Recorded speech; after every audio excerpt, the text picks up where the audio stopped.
Não, não, não, não, não, de forma alguma, de forma alguma. São 15 páginas, porque é preciso que vocês tenham foco, entendeu? O que vocês vão colocar ali é específico de uma determinada área da administração pública que vocês queiram estudar, mas específico, né? Então ali vocês vão ver que eu coloquei ali para vocês o modelo do artigo e vocês vão ver que ele é bem focado, ok? Você tem lá título. Então, agora, por exemplo, eu gostaria que vocês me enviassem assim.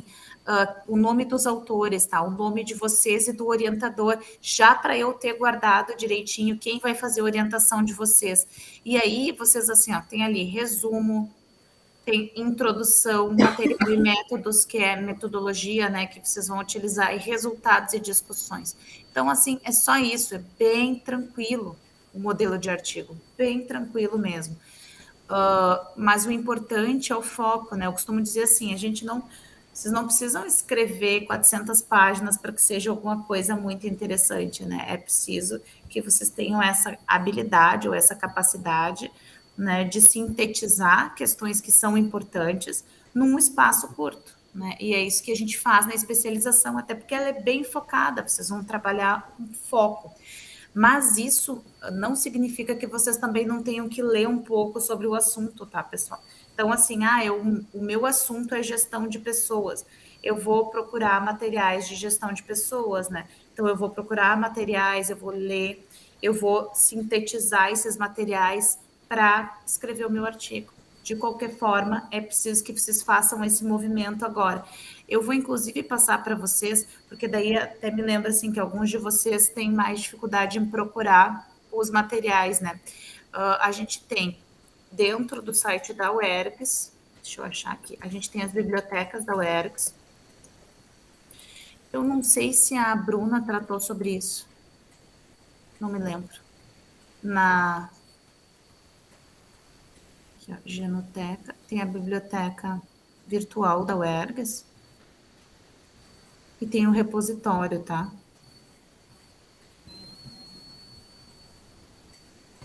O item revisão bibliográfica tem no artigo também, professora, ou não? Isso, isso. Tem, sim.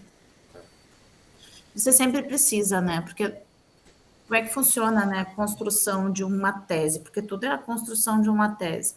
Você precisa de dois elementos principais, que é a teoria, né? A teoria que você escolheu para analisar o fator que você está analisando, e ele pode ser qualquer, pode ser uma política pública, pode ser, enfim, pode ser um espaço, pode ser inclusive um estudo de caso específico de um local, de dois locais. Então você tem uma teoria que vai te ajudar que vai te fazer olhar para aquilo ali, né, para o teu tema específico, e você tem um método que é de que forma eu vou fazer esse trabalho. Como é que eu vou fazer? Se vocês têm muita dificuldade, Carlos, eu vou passar uns materiais de metodologia que talvez ajude, que é o que é ciência, o fazer científico e tal.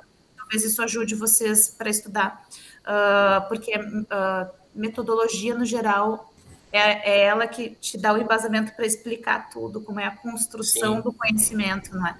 Então, assim, aí você lê os artigos e você define de que forma você vai atingir os objetivos da tua pesquisa. Qual é o objetivo da tua pesquisa? Vai ter lá o objetivo. Não, meu objetivo é, eu pretendo construir um manual sobre este assunto para ser utilizado. Lá o caso do Ryan, né? E aí, qual é a metodologia que eu vou usar? Bom, eu vou pesquisar sobre esse tema, né? Os manuais que já existem, e eu vou fazer uma adaptação. Então, você vai pesquisar, vai verificar a metodologia que melhor cabe para atingir o teu objetivo, entendeu? Então, assim você constrói o teu artigo. É modelo da UERGS. Eu não sei como é que está ali no modelo, tá? Mas os artigos serão de até 15 páginas, e aí a única questão ali é que é Times 12 espaçamento simples, porque é até 15 páginas. Eu não sei como é que está ali. Mas vocês não se preocupem, porque eu e a Betina vamos elaborar uma chamada, tipo uma chamada para vocês, para a submissão de artigos aí. Quando a gente elabora a chamada para submissão de artigos para o nosso e-book, aí a gente, até porque o e-book, assim, ele vai ser ele vai ter os avaliadores ad hoc, né? Então ele vai ser bem organizadinho, digamos assim, para que seja um material, que o material resultante seja bem bom.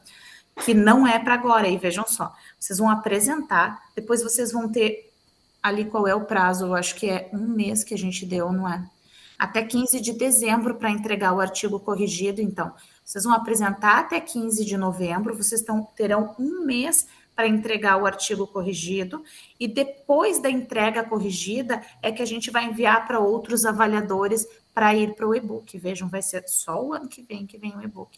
Mas aí é para que a gente organize as bancas de vocês, né? As bancas fiquem agora. E vejam só, quanto antes a gente termina, antes vocês recebem o diploma de especialistas em gestão pública, não é? Então, vejam pelo lado positivo. A gente tem essa tendência a empurrar com a barriga e deixar para o último momento, mas não adianta, a gente precisa organizar as coisas em um cronograma, não é? Então, aqui, a maior parte de vocês já falaram com professores, eu mantenho-os ali na pressão. Tem alguém que tem que falar com o João, já aproveita e fala na semana que vem. Lembrando que o João, que vai tratar sobre finanças, ele vai falar com vocês de 12 e 13 de maio e 19 e 20 de maio. Depois disso, já é a Letícia também, que é 26 e 27 e 2 e 3 de junho. São 3 aulas sem intervalo, por causa dos feriados.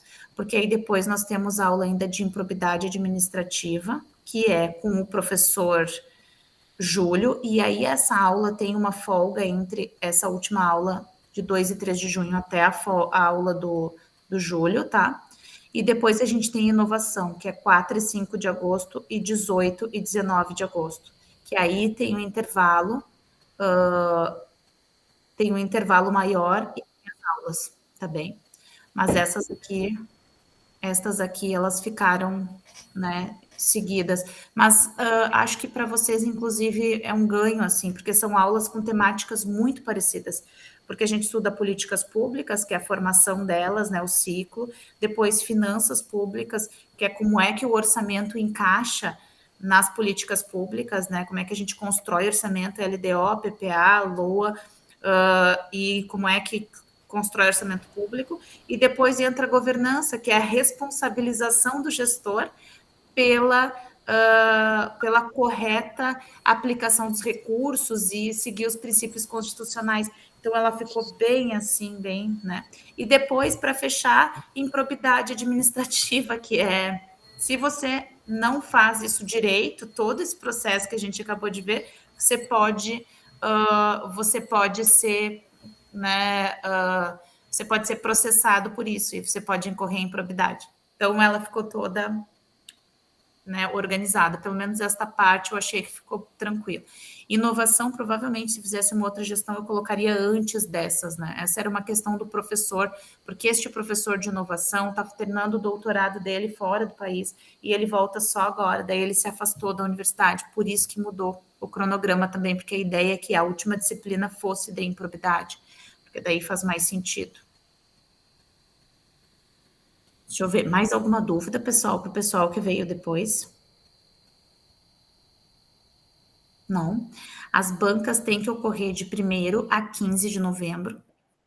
Criar um lembrete, colocar inclusive para os professores, vou chamar uma reunião e vou avisá-los disso, né, do prazo. Inclusive lá no cronograma de vocês, depois de inovação, é o projeto de trabalho final de curso. Aí o projeto de trabalho final de curso é aberto para cada professor, né? Porque daí é o espaço, o período que vocês têm, né? Tanto projetos 1 quanto projetos 2, para fazer as orientações. Aí vejam que vocês terão lá setembro, outubro livres, vocês terão 2 meses, né? Que vocês têm esse tempo para só focar no trabalho. Mas aí, claro, se vocês já estão fazendo agora, que nem alguns que eu já chamei também, já adiantem, é importante para vocês, tá bem, pessoal? Nessa disciplina eu não coloquei encontro sábado à tarde, porque e nem estou exigindo trabalhos, porque ela ficou no meio de 2 disciplinas já apertadas, né, que são corridas. Eu acho que fica muita coisa para vocês e eu achei. Então, por isso que eu não coloquei mais atividade sábado à tarde e tampouco pedi um trabalho específico da disciplina, tá? Então, pedi o acompanhamento e que vocês me enviem o modelo do artigo que eu enviei agora para vocês, com as informações que vocês já têm, né? Alguma coisa vocês já fizeram, se vocês deram continuidade lá com a Bruna, mas alguns não fizeram, que estão dando continuidade ao trabalho da Bruna, é alguma coisa totalmente dessa disciplina, Fábio. Então, eu vou fazer o seguinte, eu vou pedir para vocês me entregarem até o final deste mês, bem tranquilo, para eu poder fechar ela, tá? Até dia 31 de maio, porque daí vocês terminam mais 2 disciplinas, tá? Mas assim, é até, se amanhã vocês querem me enviar, porque vocês já têm o esboço pronto, me enviem, ok? E me enviem por e-mail daí, porque se eu quero salvar uma a uma. Vou colocar aqui o e-mail, tá? E aí vocês me enviem este esboço do trabalho final de vocês no modelo do artigo da UERGS, com o nome do orientador que vocês escolheram já ali, com a temática, né, com as ideias de título, enfim, tudo aquilo que vocês já decidiram para o trabalho, eu gostaria de saber, então, por isso que eu estou pedindo a vocês que enviem, tá bom? Ver que mais. Ah, tá. E aí eu estava falando da biblioteca virtual da URGS. Eu vou colocar aqui a biblioteca virtual da URGS, o link aqui no chat. Foi? Tá. Da UERGS, aliás, desculpa. Vou colocar para vocês também o catálogo da URGS, o Lume. Ajuda vocês. Tem o Lume da URGS e tem o Lume da UERGS. Inclusive, os colegas enviaram ali material, tá? Por quê? Porque vocês acham outros trabalhos no tema, vocês vão lá e procuram trabalhos. Na URGS tem o curso tanto de políticas públicas quanto de administração pública, que tem trabalhos na área de administração pública. Então, vocês certamente vão encontrar trabalhos que falem sobre a temática que vocês escolheram, tá bem? Então, pesquisem lá. Vocês também podem utilizar inclusive o Google Acadêmico, que ele é bem bom. Vocês podem utilizar o Cielo, que também é tranquilo. Eu vou dar as plataformas mais fáceis de pesquisar. Para quê? Para vocês procurarem materiais para o trabalho de vocês, tá?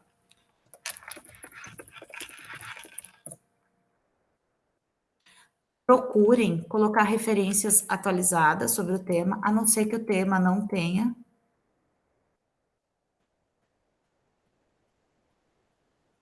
A Spell também é bem boa. Uhum. Deixa eu procurar aqui. A Spell tem um monte de artigos. A Spell é a da Ampad, viu, gente? Porque a Spell tem todos os artigos da área da administração. Ela tem da área de organizações. Lá do campo de públicas tem pouco, e depende, porque a Betina é mais gerencialista, né? É isso, Joana, que a gente fala. Ela é gerencialista.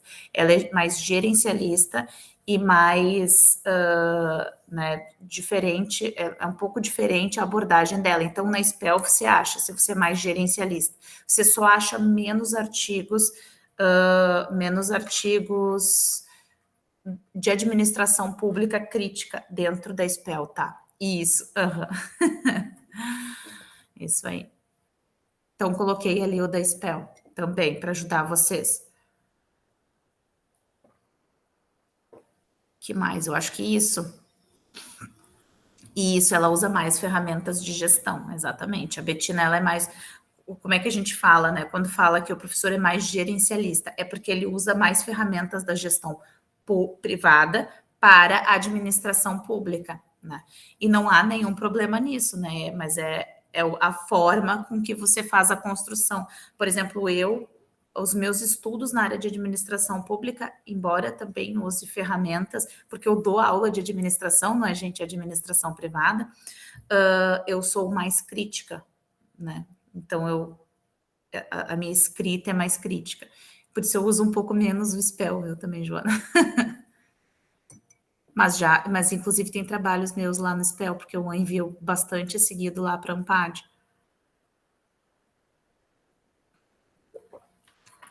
Deixa eu ver o que mais. Eu acho que é isso, na verdade. Os colegas vão enviar as apresentações, a Cláudia vai enviar a apresentação para vocês. Ah, tá. A Helenara falou da página da Bruna. Sim, a página da Bruna também é excelente. Lá no Instagram, pessoal. Depois eu pego o arroba, porque eu não tenho acesso às minhas redes sociais no computador, mas depois eu pego o arroba dela e coloco ali para vocês. Chama Escreva Melhor, é arroba Escreva Melhor, que é a página da Bruna. Ela dá muitas dicas sobre escrita, tudo. É bem legal. E alguns de vocês têm que procurar a Bruna, inclusive, porque ela vai orientá-los, né? Lembrar disso. Inclusive, ontem ela fez uma, acho que ontem ou antes de ontem, ela fez uma observação muito importante, porque ela botou ali um comunicadinho dizendo assim: quando a gente é orientador, a gente orienta, mas a gente não escreve, a gente não faz. Não foi alguma coisa assim, Helena? E eu pensei, é exatamente isso, né? A gente diz como é que você tem que fazer, mas você precisa escrever. A minha dica para vocês, para melhorar o argumento de escrita, é leiam. Leiam, tá? Eu leio bastante, eu adoro ler, assim. Eu leio, agora eu me desafiei esse ano, porque o ano passado eu consegui ler em média assim, um livro e meio por mês, porque eu estava com muito trabalho. E esse ano eu me desafiei a fazer pelo menos 3 leituras todos os meses, que não fossem de trabalho apenas, tá? Porque tem os livros que são de trabalho, capítulos de livro, artigo que a gente lê para o trabalho. Mas eu acho que passei muito tempo focada neles e eu estava não lendo mais.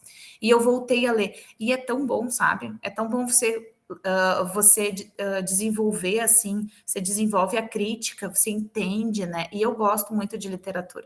E eu tenho filhos, né? A única forma de você fazer com que os teus filhos tenham um hábito de leitura é você ler. Não adianta você dar uma biblioteca inteira para eles e a biblioteca está lá parada, é preciso que você leia na frente deles. Então eu faço muito isso e o meu filho gosta muito de ler. Eu não sei quantos livros vocês leram esse ano, mas meu filho tem 7 anos, ele vai fazer 8 em setembro e ele já leu 4.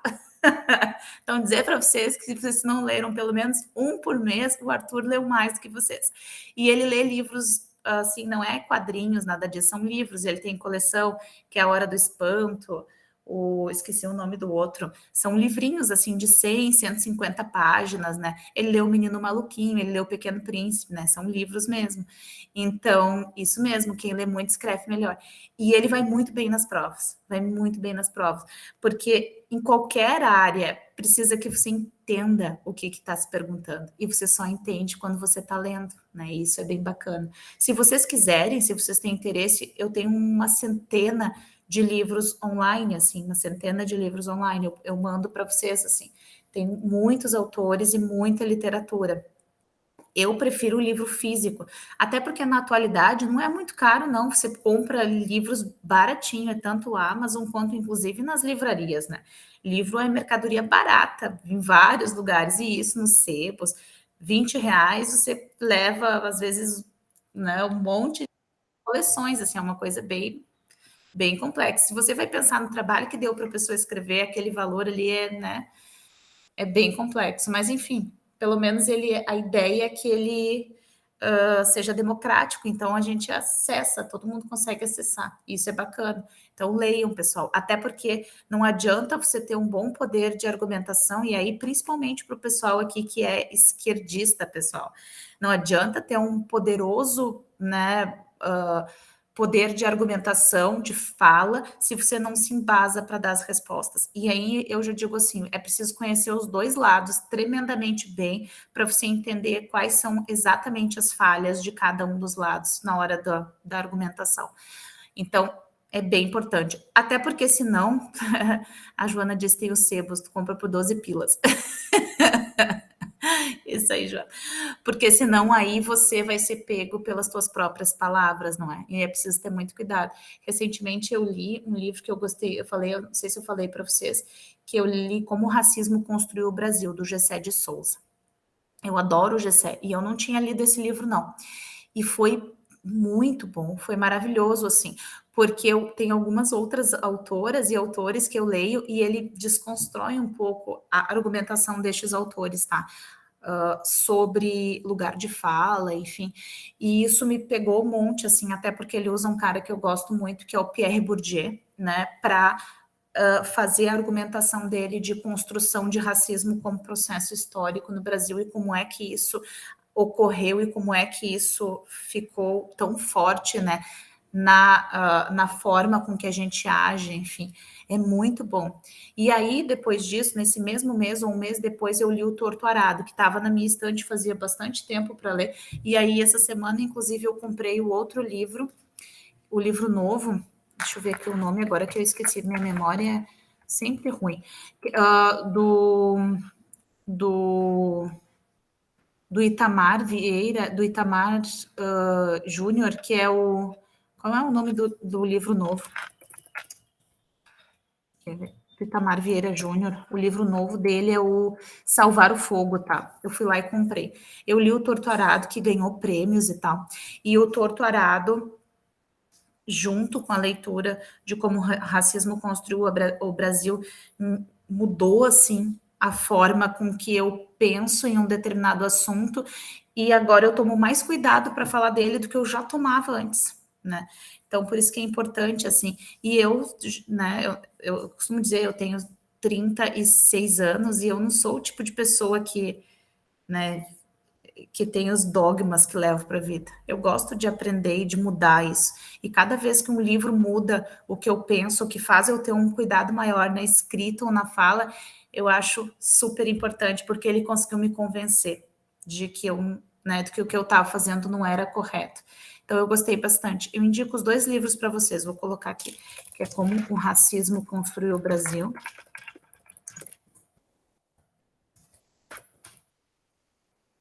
Que é do Gessé. Torto Arado. Eu coloco até uma micro Itamar Vieira. Eu sempre coloco uma micro resenha dos livros que eu leio. Comprei esse aqui sobre gestão, porque eu pedi para os alunos lerem, então comprei do Chanlá, tá? Eu estou usando de mousepad no meu mouse ergonômico. Mas eu comprei esse aqui, que é Gestão Empresarial, uma perspectiva antropológica, que é do Jean-François Chanlá, que eu li no meu doutorado, e eu não achei o livro, não achei, então eu comprei ele. Eu gosto muito de livros, gente. Tenho, eu tenho uma estante repleta. Eu acabei de comprar, decidi que minha sala vai virar só livros. Só que aí eu não tenho tempo de montar a estante, ela tá lá parada, né? Faz um mês assim, esperando que eu vá lá e monte, porque eu gosto de fazer as coisas sozinha. Enfim, dito tudo isso, dado dicas, eu vou colocar inclusive o Gestão Antropológica, Gestão Empresarial, esse aqui. É da área de gestão de pessoas, tá? Inclusive, viu? Joana, se tu achar ele, que é do Chanlá. Ele é um clássico, assim, a Betina deve conhecer. Não lembro quem é que orientou a Betina lá no doutorado, ela foi minha colega lá no doutorado. Eu entrei no doutorado, a Betina estava no finalzinho, assim, ela estava saindo. E eu acho que ela não foi orientada pela mesma professora que eu, que foi a Carmen Grice, eu acho que ela foi por outra professora. Então, as orientações, olha como elas são importantes, elas dão um norte de literatura para a gente. Quando a gente escolhe uma orientação, os professores dão um norte de literatura, não é? Então, por isso que é importante escolher direitinho. Dá uma olhada nessa, é do Jean-François Chanlá. A Joana tem vários, porque ela já leu os que eu pedi também no TCC dela, porque ela fez TCC nota 10 na área de gestão de pessoas e ela leu todos os que eu pedi para ela. Então, ela já tem uma base muito boa para escrever na área de gestão de pessoas. Você dá uma olhada. Você dá uma olhada que você já leu. Deixa eu ver o que mais. Bom, quando eu me lembrar de outras coisas, já mando para vocês, ok? Eu trouxe aqui para vocês alguns slides para fazer uma discussão hoje, um fechamento, né, sobre políticas públicas, enfim, trazendo algumas questões mesmo para discussão, né? Questões que emergem quando a gente pensa em políticas públicas. Eu compartilhei com vocês, deixa eu ver se eu compartilhei mesmo, se eu me esqueci. E tá ali, muito obrigada por botar o link a página da Bruna, pessoal. Não, ainda não coloquei, mas eu já vou colocar ali também. E obrigada. Verdade, Sérgio, ali nós temos um grupo específico que é o Trabalhos Finais de Gestão Pública. Eu vou concentrar ali o modelo tudo, tá, pessoal? Me esqueci, mas eu vou concentrar ali, tá? Vou colocar o modelo. Vocês entraram no grupo? Deixa eu ver quem é que tá ali. A Lenara tá, eu acho que todo mundo acessou. Devíamos ter 26 pessoas. Depois eu vou conferir. Entrem naquele grupo, tá, pessoal? Deixa eu pegar aqui o link para acessar o grupo. Ai, eu sou péssima, não vou conseguir aqui. Depois no celular eu faço, tá? Entrem no grupo e a gente coloca os materiais lá dentro daquele grupo, inclusive a página dela e esses links que eu coloquei aqui, se alguém puder, a Jéssica, se tu puder colocar lá, transfere para dentro daquele grupo, por favor, todos esses links, porque daí a gente fica com um grupo, não coloquem lá para pagar em 24 horas, porque a gente usa o WhatsApp e fica com um grupo para organizar um pouco os materiais de vocês, ok, pessoal? Coloquem lá, tá? E aí eu vou colocar também o cronograma lá, esse cronograma aqui inicial, no início do nosso grupo, vou colocar lá nele também, tá? Então hoje, na aula de hoje, a ideia, assim, a Mariana entrou, ó, entrem pessoal no grupo.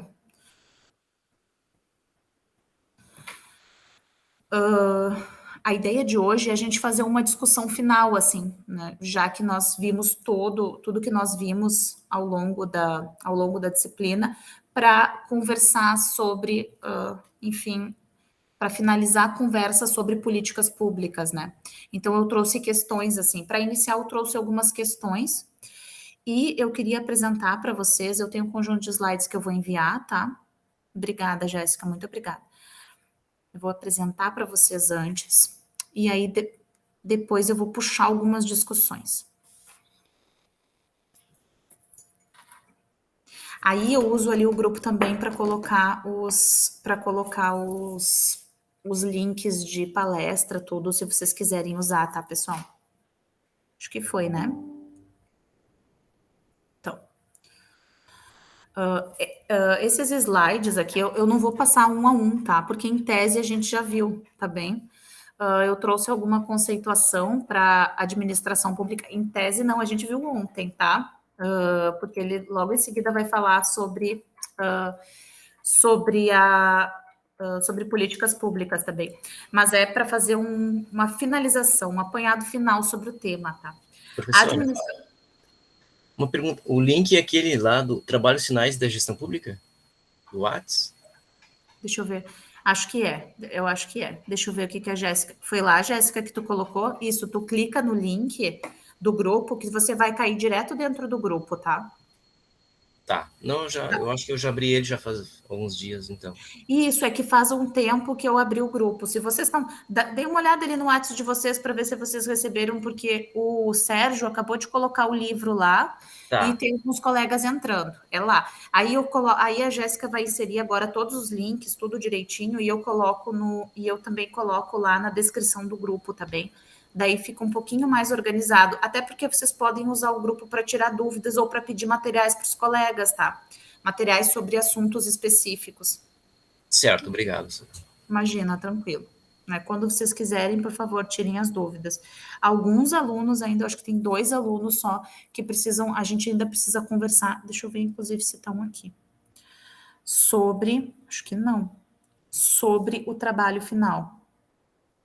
Que é a Taine, mais um. Tem 2 alunos que precisam conversar comigo sobre o trabalho final, mas no geral todos estão organizados. Eu trouxe algumas questões aqui do lado do DK, e aqui um conjunto de slides que eu vou passar para vocês, porque é uma síntese de tudo que foi tratado de certa forma.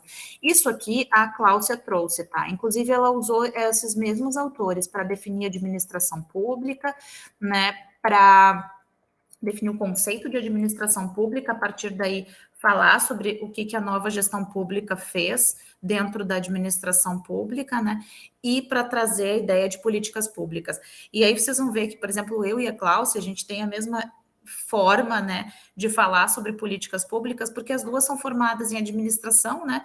E as duas estudam no mesmo grupo de pesquisa que trata de administração pública. Então, a gente tem uma linha de abordagem que é muito parecida para trabalhar isso. Então, a gente traz aqui. Eu não vou falar todos os conceitos, porque eu vou passar esses slides para vocês terem. né, que é a administração pública, vocês já sabem o que é, porque a gente já falou várias vezes, que é a ação do Estado na sociedade. Ação caracterizada, então, pela natureza própria, que é direção administrativa e domínio político. Isso do Omar Guerreiro. A da de Pietro, ela, inclusive, utilizou na aula dela.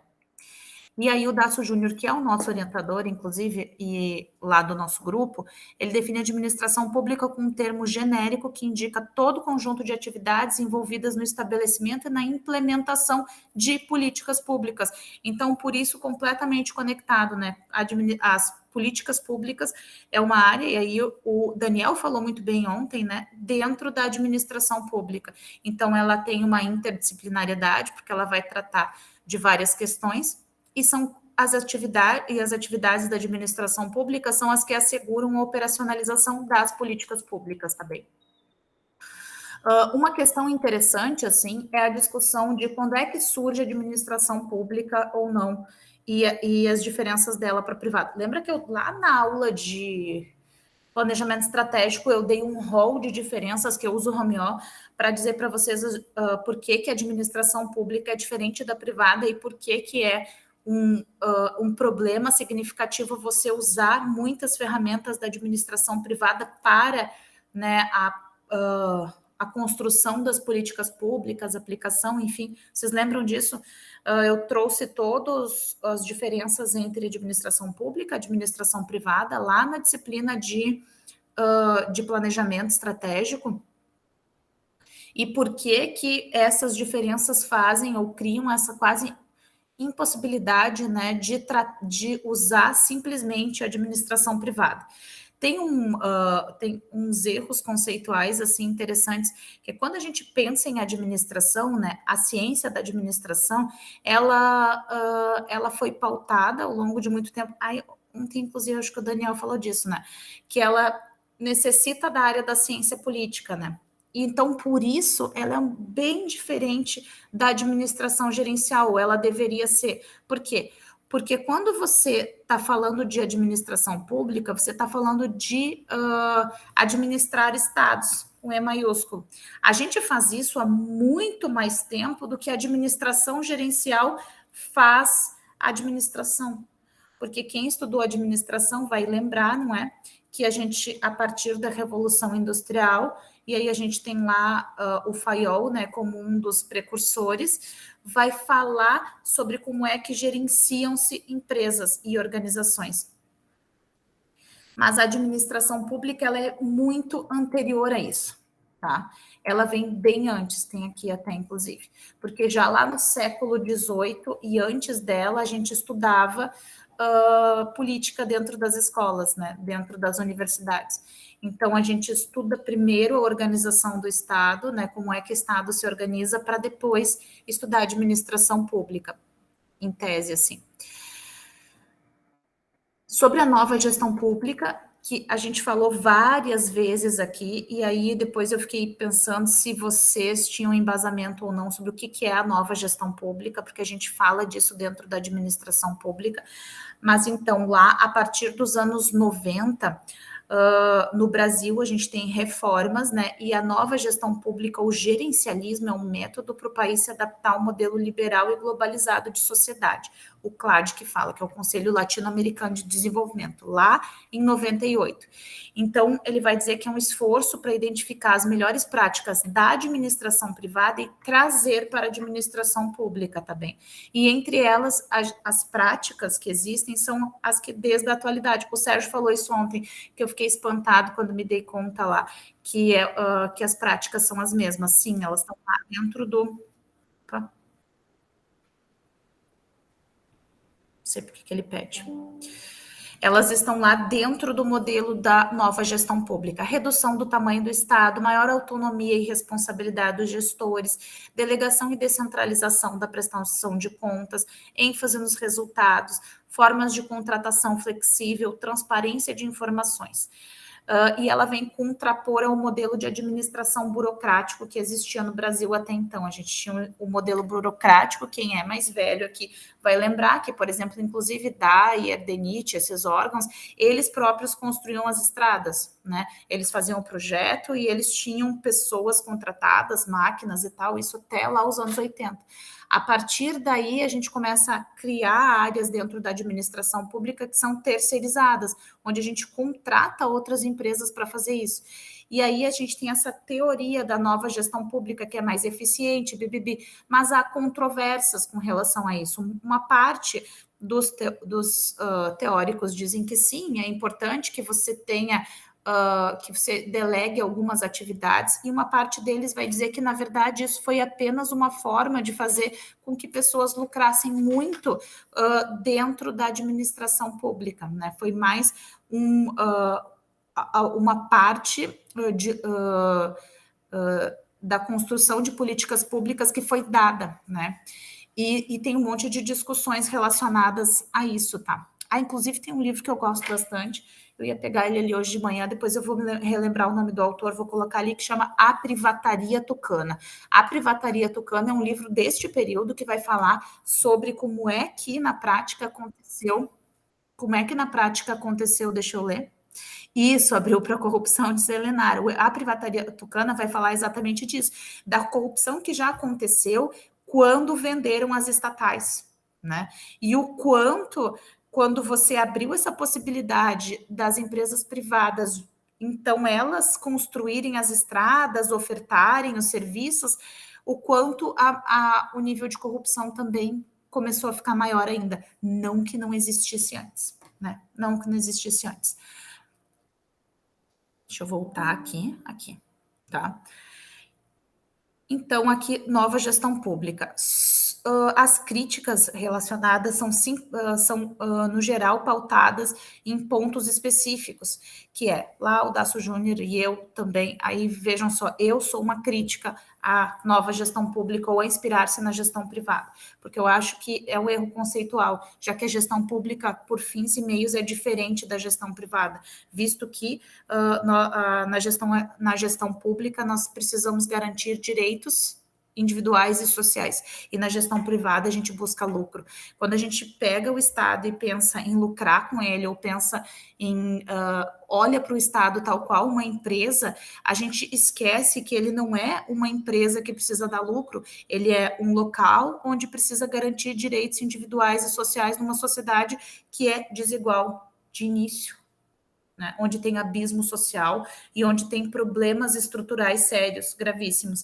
Então, também eu concordo com essa teoria. Eu sou uma crítica ao gerencialismo, tá, pessoal? Não, ela não possui conteúdo teórico, né? O Matias Pereira vai dizer isso. Aumento dos controladores orçamentários, mas sem melhoria na prestação de serviços. Ela é focada em controlar o orçamento, e aí vocês vão falar disso. Vocês podem, inclusive, usar essa argumentação para crítica quando fala de orçamento, que é, você tem um monte de leis que pautam o orçamento, você tem lei de teto, você tem lei de responsabilidade, você tem um monte de controladores de orçamento, mas a prestação do serviço não tem melhora. Inclusive, ontem um aluno perguntou, ele disse, tá, e como é que faz para garantir que melhora o serviço? Não faz, porque o processo de criação do gerencialismo é pautado em controlar o orçamento, em manter ele controlado, em deixar as contas em dia e não melhorar a prestação de serviços. É um modelo adaptado da Inglaterra, não é? A ausência da participação cidadã ou popular na gestão pública, que também era uma característica do modelo burocrático de administração, que foi o anterior que existiu no Brasil, mas muito forte no sentido de, se você pega a nossa Constituição Federal e que tem vários locais onde a participação pode acontecer, inclusive através dos conselhos, se eles funcionassem de acordo lá com a ideia da Constituição e vários outros espaços, você incluiria a participação cidadã dentro dessa nova gestão pública. Mas da forma com que ela foi construída, não há essa possibilidade, né? A gente tem o que a gente chama de uma participação para bonito, assim, que é você consulta, mas você não quer saber de verdade o que as pessoas querem, né? Uma consulta, não uma participação. E aí, modelo burocrático versus modelo gerencial, então, que é quando surge e consolida o modelo burocrático como uma forma de prestação de serviços no Brasil. Foi até mais ou menos os anos 80. Ele era profissionalizado, formalizado e com muitos controles administrativos para evitar corrupção. E mais ou menos de 95 em diante é que o modelo gerencial entra e ele altera radicalmente a forma da prestação de serviço público no Brasil, tá, pessoal? Totalmente. Então, assim, vocês talvez que são muito jovens, assim, vocês não têm ideia, mas as pessoas mais, inclusive eu, assim, passei, porque eu nasci em 86, então, quando me dou por conta, o gerencialismo já existe, assim, mas como eu estudei anteriormente esse período, a diferença é muito significativa da forma como os serviços são prestados, tá? A forma como os serviços são prestados é o quê? Né? De fato, o Estado fazendo política pública. Então, a gente tem lá o plano diretor, que já foi falado algumas vezes para vocês, né? E lá no plano diretor ele vai falar o seguinte: vai falar que é o fortalecimento do Estado para que seja eficaz em sua ação reguladora no quadro de uma economia de mercado. Então, ele vai estabelecer o plano diretor, e a Cláudia falou muito bem isso, ele nunca foi uma lei, né? Mas se você pegar o plano diretor, você vai ver que até hoje é como se fosse um manual que fica do lado do gestor para ele seguir parâmetros. Para ele seguir parâmetros de construção de políticas públicas dentro do Estado. Então, na linha temporal, a gente tem o quê? A promulgação da Constituição, as eleições do Fernando Henrique Cardoso, e aí o Bresser Pereira, que era ministro lá da Administração e Reforma do Estado, vai para a Inglaterra, copia o modelo de prestação de serviço da Inglaterra, adapta para o Brasil e traz como manual. E a partir daí a gente tem os emendões, que chama, que são grandes emendas constitucionais dentro da Carta Constitucional Brasileira, que modifica, então, completamente a forma de se organizar a gestão pública naquele período. Então, você tem lá a redefinição do papel do Estado, e a partir de então tem questões aí, né, que são os eufemismos, né, quando fala em publicização ou desestatização, é a mesma coisa do que privatização, né, mas privatização era uma palavra que as pessoas não gostavam muito, né, elas tinham um pouco de receio, então eles mudaram. Liberalização da economia, que segundo o PDRE envolvia ajuste fiscal, o abandono de estratégias protecionistas para substituição de importações, né, que significava um alinhamento à característica liberal de não protecionismo do Estado, então o Estado não era protegido, né, dentro do Brasil não havia proteção estatal, inclusive para as empresas, né, e aí é uma discussão muito grande no período, porque neste período a Argentina foi o país, não sei se vocês conhecem um pouco, assim,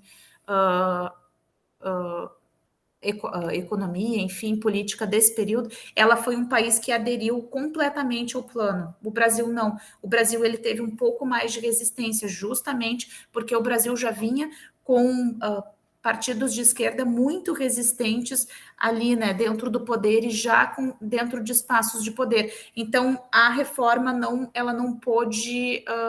ela não aconteceu 100% no Brasil. Na Argentina, sim. E hoje em dia eles culpam isso pela primeira quebra gigante da Argentina. Agora ela vive um período terrível de recessão, mas a grande recessão dos anos 90 na Argentina. E vocês podem dar uma estudada, inclusive, que é bem interessante. Então, a diminuição do tamanho do Estado, administração orientada, então, pelos valores de eficiência e qualidade, não é normativo, mas é o documento, então, que vai expirar. E a gente tem aqui a administração burocrática. Esse quadro eu tirei lá do plano diretor, e ele é bem bacana para você entender justamente como é que se enxerga as formas de prestação estatais. Por que isso importa muito para a gente que estuda políticas públicas, certo? Porque aqui que a gente vai dizer onde é que se criam políticas públicas e onde é que não se criam. Porque quando você decide, tá, que dentro do Estado, o Estado é o fornecedor desses direitos. E aqui está dizendo que o que é estatal é isso aqui, tá? Estatal é isso aqui. Núcleo estratégico, legislativo, judiciário, presidência, cúpula dos ministérios e Ministério Público. Isso é estatal. E ainda assim a forma de administração é um híbrido do burocrático com o gerencial. Não se concretizou 100%, tá? Mas isso explica e muito os tipos de prestação de serviços públicos, que é o que eu quero falar com vocês daqui a pouco. E aí você tem as atividades que são exclusivas, estatais, que é regulamentação, fiscalização, fomento, segurança pública e seguridade social básica. Vejam, só isso É só isso, gente, lá de dentro do modelo. Então, tudo que é não exclusivo está aqui, ó, universidades, hospitais, centro de pesquisas, museus, e tem ali na flechinha escrito publicização. A ideia do plano efetivo, se você seguisse toda a ideia dele, era o quê? Era privatizar tudo, absolutamente tudo, publicizar. Não é à toa que semana passada estavam reunidos lá no Alto Jacuí, o nosso governador Eduardo Leite, falando um monte sobre o quê? Universidades, como é que eles chamam? Esqueci agora o nome. As universidades, quem é que lembra? As universidades que você paga um pouquinho só e aí você estuda em universidades privadas, tá? Você paga um pouquinho e o Estado ajuda. Como é o nome, pessoal? Alguém me lembra? As comunitárias? Comunitárias, as comunitárias, que é o Estado dá um monte de dinheiro para essas universidades privadas e essas universidades privadas, então, elas fornecem educação. Gente, isso é o plano diretor em prática. Em prática. Cada vez que o Estado, esses tempos, eu fico muito assim aviltada com isso. O ano passado, acho que um ano e meio atrás, o Estado deu lá para um plano de inovação da UX 2 milhões assim para construir um local novo e tal. For para a UERGS, que é estadual, não ganha 2 milhões de aporte orçamentário, né? Para a universidade que é pública, gratuita, que tem espaço para fazer especialização, tem espaço se contratasse para fazer mestrados e doutorados, para formar pessoas, não. E aí eles usam como desculpa que essas universidades elas já possuem, né, as futuras comunitárias, uma estrutura. Mas e por que não dá estrutura para as universidades que são públicas e que estão em funcionamento? Por que não dar esse dinheiro para que essas universidades tenham, né, consigam fazer pesquisa? A gente mal consegue fazer pesquisa, o orçamento é todo minúsculo dentro da universidade. Então, assim, essas coisas me revoltam muito, assim. Comunitárias é outra. Para mim, as comunitárias é isso aqui, né? É você começar a publicizar a educação, é você transformar ela num serviço não exclusivo do Estado. E aí eu já vou mostrar para vocês lá, porque a ideia da aula de hoje é discutir isso, discutir efetivamente isso. E a privatização, que é a produção para o mercado. Isso eles fizeram, pessoal. Isso eles fizeram. O que eles fizeram? Eles pegaram um rol de empresas estatais e eles seguiram fazendo, porque tinha o plano de desestatização agora, inclusive, do governo anterior, era o Plano Nacional de Desestatização, pode pesquisar, que tinha lá durante todo o governo do Bolsonaro, que era um mapa estratégico de empresas que deveriam ser privatizadas ao longo do governo. Algumas eles conseguiram, outras não. Mas isso aqui eles fazem, tá? E esse aqui é pauta de governos direitistas, como é o atual governo do Eduardo Leite aqui no Rio Grande do Sul. Essa é a pauta. São os serviços não exclusivos e o quanto eu consigo delegar ao mercado serviços não exclusivos. Mas aí é legal que vocês leiam a Privataria Tucana, porque lá vai mostrar o seguinte: quem é que comprou esses serviços? Né? E quem é que ganhou dinheiro com a compra das empresas públicas? E por que isso se tornou um negócio da administração privada? Então, aqui vai falar do núcleo estratégico e das atividades que são exclusivas e das que não são exclusivas, e a produção de bens ou serviços, não é? E aí tem ali programa de parcerias de investimento, que é lá de 2016, que era justamente uma nova forma de você fazer publicização ou privatização de serviços públicos no Brasil. Aqui daí, então, eu falo sobre políticas públicas, mas vocês tiveram ontem aula disso, então eu vou deixar aqui para vocês terem mais materiais, mas a gente não vai falar sobre o que são políticas públicas. Só relembrar a definição, então, que é como é que o governo escolhe fazer ou não fazer alguma coisa. É uma definição que eu gosto bastante. Ou lá, do campo do conhecimento que busca, ao mesmo tempo, colocar o governo em ação e analisar essa ação, propor mudanças ou rumo do curso dessas ações. Então, o campo de políticas públicas está cruzando essas diferentes disciplinas, não é? E aí tem ali um monte de definições, tá? Que algumas vocês já tiveram ontem, inclusive. Então, as políticas públicas são o quê? São essa resposta do Estado às necessidades do coletivo por meio de ações e programas. Lá, os colegas de vocês disseram isso ontem. E aí tem os modelos de análise que eu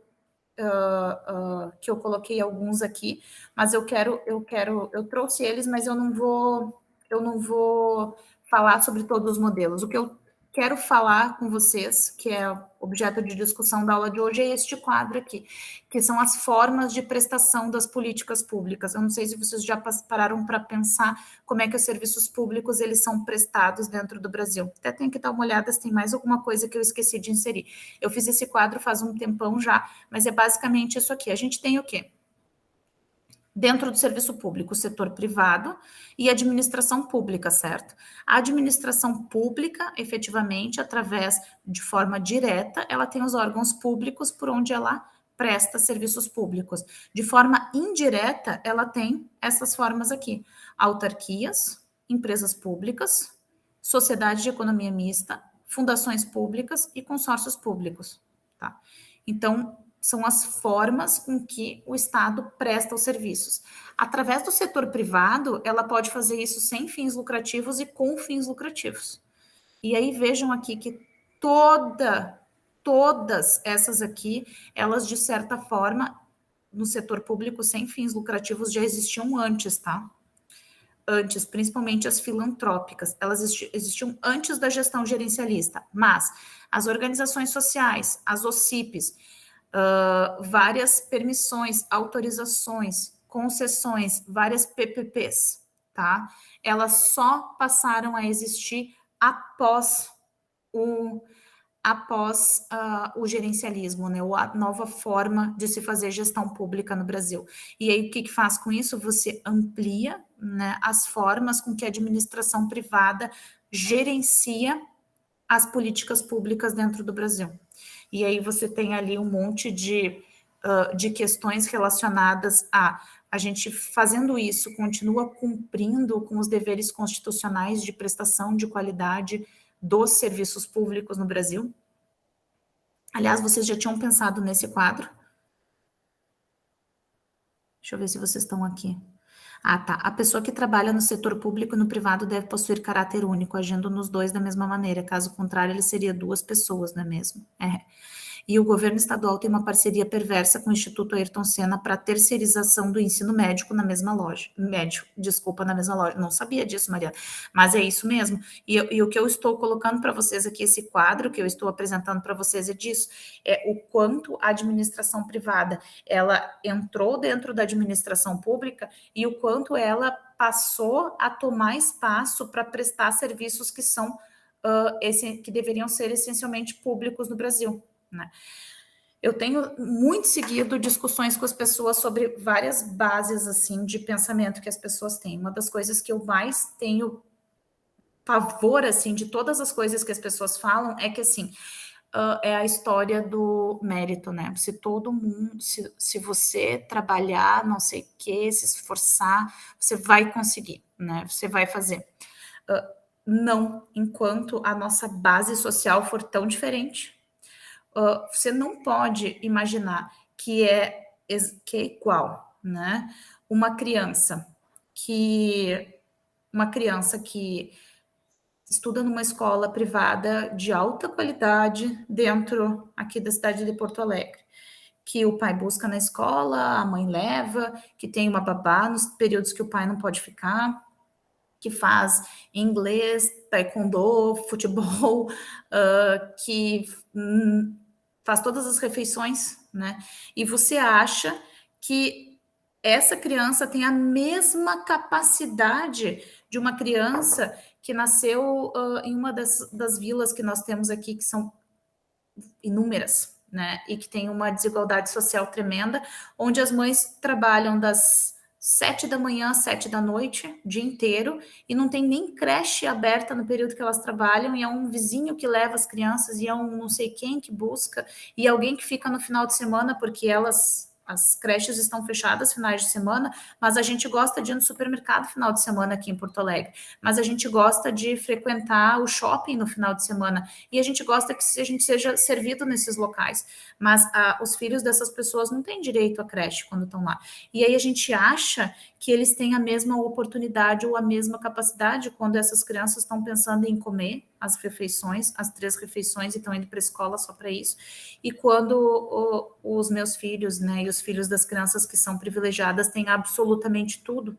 Então, assim, não existe mérito no Brasil, né? A gente existe E aí o livro do Gessé vai falar bastante disso, viu, pessoal? A gente existe uma camada de população que é absolutamente privilegiada em termos culturais, em termos educacionais, e existe uma camada de população que precisa correr atrás da máquina de uma forma absurda.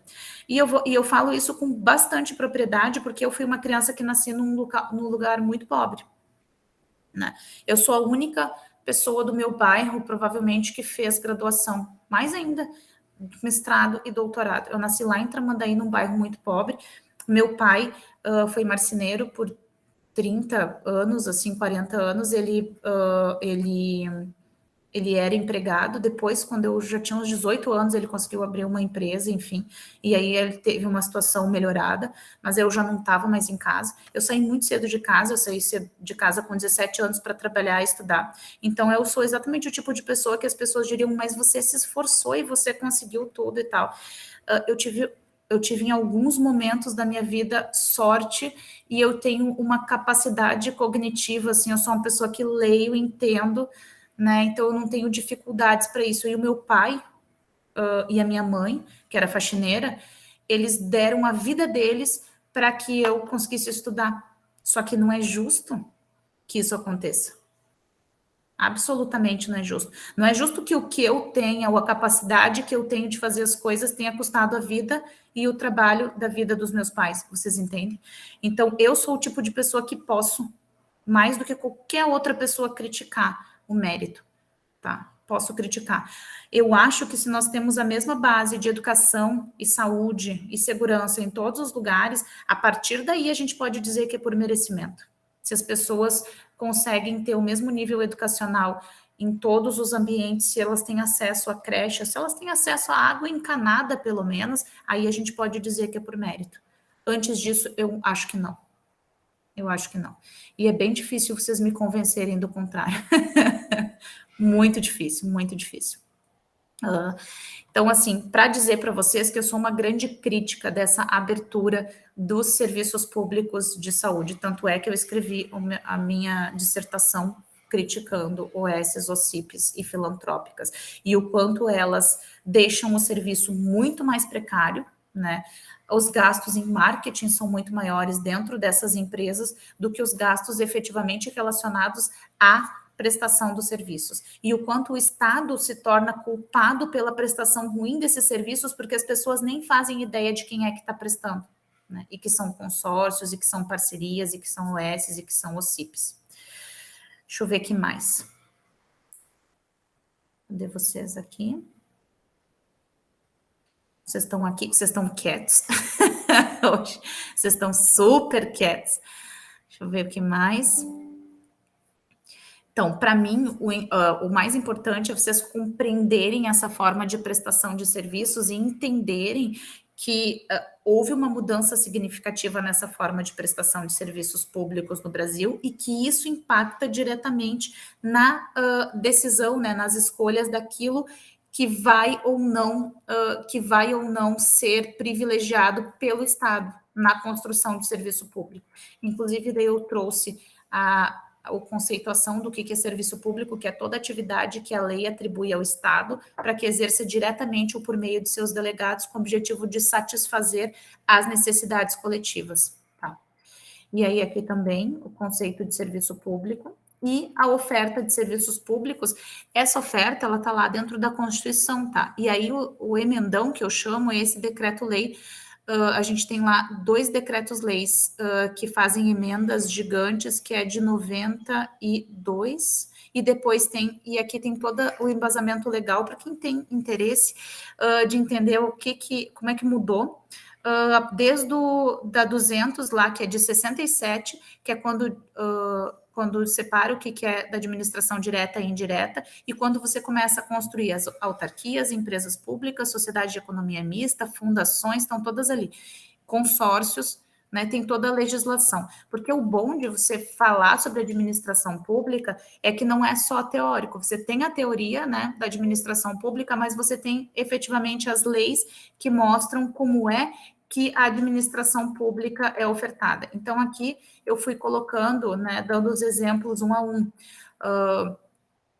para, por exemplo, exemplos de autarquia, né, que tem lá autarquia comum do modelo burocrático, que é o INSS, Agência Nacional de Energia Elétrica, que é uma autarquia especial. Então, a gente tem as formas com que a gente modifica a prestação dos serviços dentro do Estado. E a gente tem algumas empresas públicas ainda, Caixa Econômica Federal, por enquanto, né? Tem sociedade de economia mista, como o Banco do Brasil, que é um pouco privado, um pouco público, e assim por diante, assim. Então, a gente tem aqui fundações públicas, a UERGS, né, inclusive, é uma fundação pública de direito privado. A gente tinha o IMESF, em Porto Alegre, que prestava serviços, o Instituto Municipal de Estratégia de Saúde da Família, que prestava os serviços da porta de entrada do Sistema Único de Saúde, e que foi considerado inconstitucional no final do ano passado, eu acho, final do ano anterior, e aí o tribunal considerou inconstitucional, porque lá na Constituição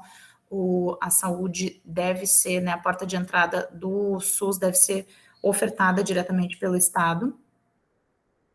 E aí tem todos os órgãos aqui, todos os órgãos, não, todas as modalidades e exemplos para vocês entenderem, né, o que são os consórcios. Enfim, eu trouxe também como uma forma, assim, de vocês perceberem a abrangência da administração pública, né. Não sei o quanto vocês conhecem ou não conhecem, né, dessas formas de prestação de serviços, e o quanto esses exemplos fazem sentido para vocês, mas eu acho que é interessante para vocês entenderem. E aí a gente tem ali, por exemplo, as OSs que foi uma grande problemática, as OSs na área da saúde, né, que são essas organizações criadas a partir da transferência de atividades exercidas pelo Estado para a esfera privada e que obtém autorização legislativa para celebrar contrato de gestão com o Poder Executivo. E aí a gente tinha um monte de problemas relacionados a isso, porque as OSs foram inseridas dentro da área da saúde também. A gente tem lá o Instituto de Responsabilidade Social Sírio-Libanês, é uma OS, né? E vários problemas relacionados à má prestação dos serviços, à não prestação de serviços, e porque eles recebem dinheiro do Estado para efetuarem os serviços, né? E o quanto a quantidade de dinheiro que eles recebem não reflete na qualidade destes serviços. As organizações da sociedade civil para interesse público, as OCIPs, mesma coisa, tá? Que são pessoas jurídicas de direito privado que se relacionam, então, com o Estado por meio de parceria, desde que os seus objetivos sociais e normas estatutárias atendam aos requisitos da lei. Essas OCIPs também vão organizar, de fato, a prestação dos serviços públicos, né? E aí a gente tem diversas discussões relacionadas à prestação dos serviços públicos. Eu gostaria de ouvir de vocês, né? Qual é a opinião de vocês com relação a isso? Por exemplo, duas perguntas, assim. Uma, se esse quadro é alguma coisa que para vocês é bem tranquilo, assim, de entender, vocês já tinham imaginado isso, ou se de alguma forma vocês olham para ele e pensam, nunca pensei que dentro do Estado, né, as garras da administração privada fossem tão extensas. Opa, vou ler. Lisandro. Vocês já estão discutindo ali no chat, ó. Eu perdi. Agora eu vou ter que ler 5 textos para os colegas. Tá bem, vamos ler então. Quem trabalha no serviço público e no privado possui caráter único, exclusivamente de disposições legais. Pessoal, não levem os comentários dos colegas assim no sentido de pessoalidade, né? Nem os meus, assim, quando a gente fala. O Plano Bresser foi o precursor do princípio da eficiência na administração pública. Também foi, Carol, ele também foi, mas não que ser eficiente não é uma premissa que a administração pública sempre teve que prestar atenção, né? Porque afinal você lida com o orçamento e você precisa aplicar esse orçamento da melhor forma possível. Então, de certa forma, sempre foi pensado isso. Eu concordo com o Lisandro no seguinte sentido: dentro da administração pública, os funcionários públicos eles são muito mais fiscalizados do que dentro da administração privada, né? E aí, Só que, óbvio que isso não impede que haja problemas de caráter, porque tem em qualquer âmbito, certo? Né? O caráter das pessoas é alguma coisa que é inerente a elas, assim. E é bem complexo de lidar. Por exemplo, eu falei para vocês, né, que eu tô cheia, eu tô fazendo fisioterapia, eu tenho agora meio-dia, tive ontem de noite, tô fazendo pilates e tal, porque eu travei, assim, um lado inteiro do meu corpo, as costas e tal, já faz... Agora vão fazer quase 3 semanas. Eu tô com muita dificuldade de voltar. E eu faço terapia, então na terapia eu falei sobre isso e ela disse: você não acha que isso tem a ver com o fato de que você está avaliando os teus colegas e você reparou na quantidade de desvio moral e ético dos teus colegas na hora de enviar a avaliação e você se sentiu mal por isso e aí você tá assim toda travada porque você tá lá apontando para eles assim, olha só, né? Isso aqui você até pode fazer, mas você não acha um pouco antiético? E realmente, porque eu fiquei muito chocada avaliando os meus colegas com a capacidade deles de fazer coisas assim que eu jamais faria, né? Que de forma alguma os meus princípios éticos e morais me permitiam fazer, e eles fazem, não sei justificando como, entende? Eu vou dar um exemplo assim para vocês bem simples. Tá, posso dar porque eu não vou citar nomes de ninguém, assim, até porque vocês não conhecem, são 300 professores, né, eu avalio todos os professores que não são os meus colegas, eu não avalio minha unidade, nem unidade de Porto Alegre, eu avalio todo o resto, né, todos os outros. Mas, por exemplo, assim, quando a gente faz um evento, né, a gente faz um evento lá eu faço seminário de gestão pública e tal, e aí alguns professores, eles criam um evento, certificam um evento e tal, mas eles não fazem. Você vai pesquisar, nunca aconteceu. Só que a gente, como é professor, tem o poder de criar o evento na extensão, né, fazer os certificados e tal. Eles criam ações para eles de extensão que valem pontos sem nunca ter feito. E aí, assim, se você pensa assim, eu estou olhando, eu estou fiscalizando eles, né? E estou dizendo se eles têm a pontuação ou não. Eu não posso não dar a pontuação, porque eles me entregaram um certificado dizendo que eles fizeram. Mas eu posso questionar do tipo, professor, será que você podia me enviar alguma foto, alguma coisa? Só que isso é muito pesado para quem está fazendo. Então, e eu fiz isso para bastante gente, assim. Então, você e fora assim que quebram os paradigmas, né, com relação aos colegas, que são justamente esses, Lisandro, que você pensa, pô, eles são professores, né? Eles são pessoas que no mínimo têm ali preceitos éticos, morais, e não é todo mundo, gente, ainda bem que tem gente que faça tudo assim bem direitinho, via direitinho e tal, mas tem alguns que chocam a gente assim pela quantidade de coisas e pelo que tenta fazer assim. E aí isso é complexo, você sente isso, né? O corpo sente isso. É bem complexo. Deixa eu ver aqui mais. Há 21 anos tem essa atuação, sendo a única pessoa e não possuindo caráter diverso. Infelizmente, o que estamos vendo no dia a dia é a crítica costumada à administração pública com a alegação de que a administração é melhor. Eu não acho que a administração privada é melhor, né, Lisandro? Tanto é que eu sou uma crítica da utilização das ferramentas e modelos da administração privada. Eu acho que, inclusive, é lá que acontece mais corrupção, é lá que os desvios são maiores. É só você olhar ali, né?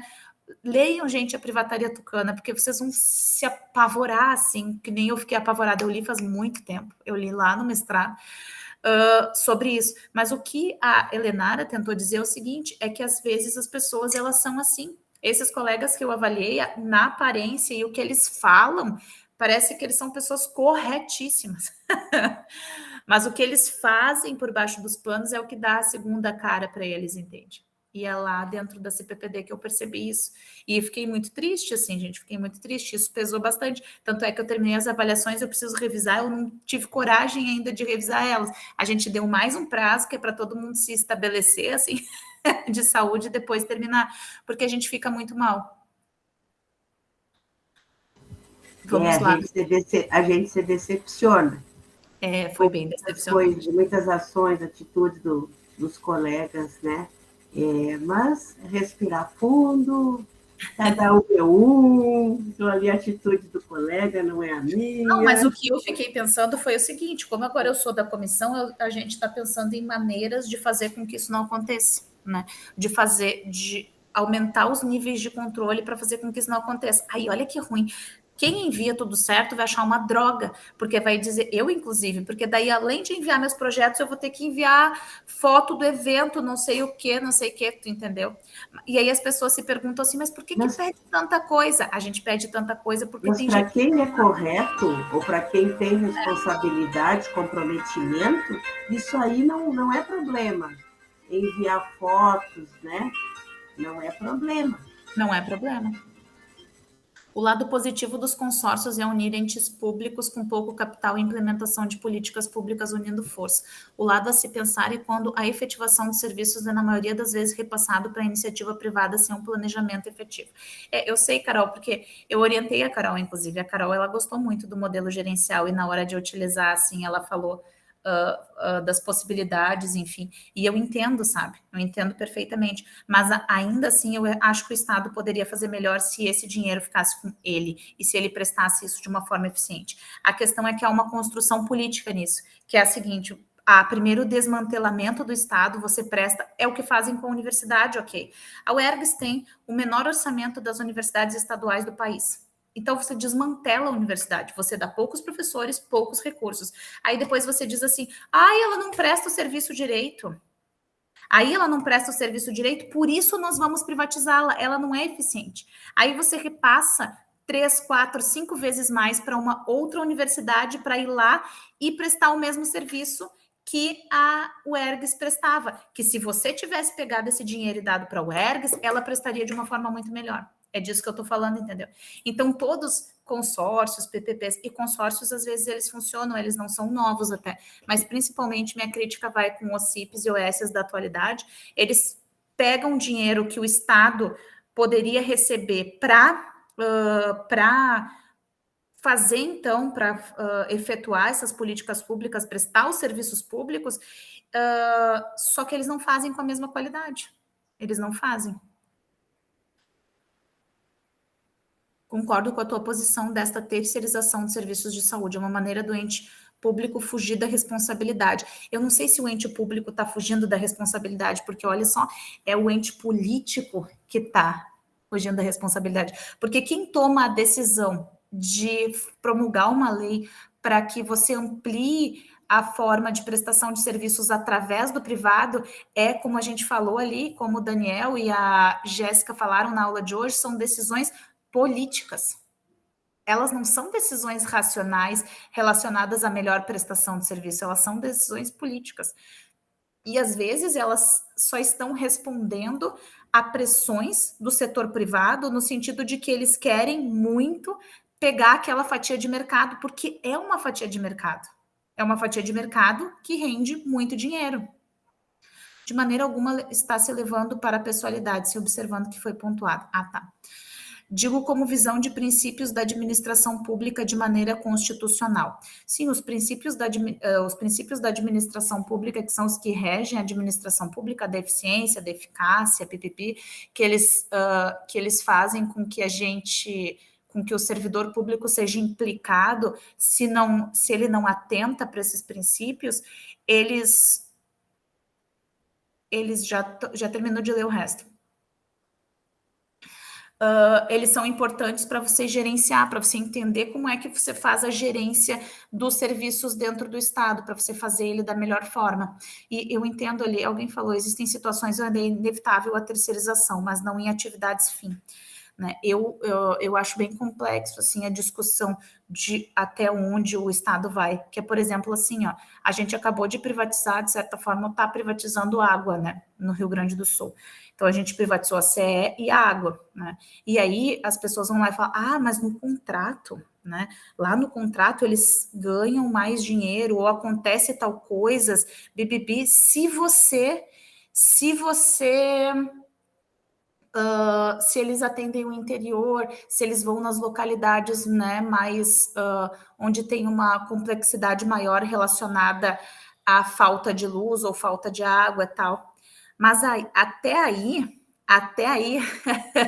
Carol lá preocupada, até aí eu acho que tem o contrato, beleza, né?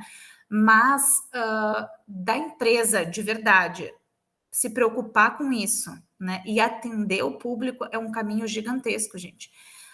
Se vocês abrirem aqui, a Equatorial está em Porto Alegre, tá? Se vocês abrirem o Twitter da Equatorial, dá para fazer um estudo de caso só abrindo o Twitter, com a quantidade de gente reclamando que o poste ficou pegando fogo por 5 dias e ninguém veio, porque era dentro de uma vila.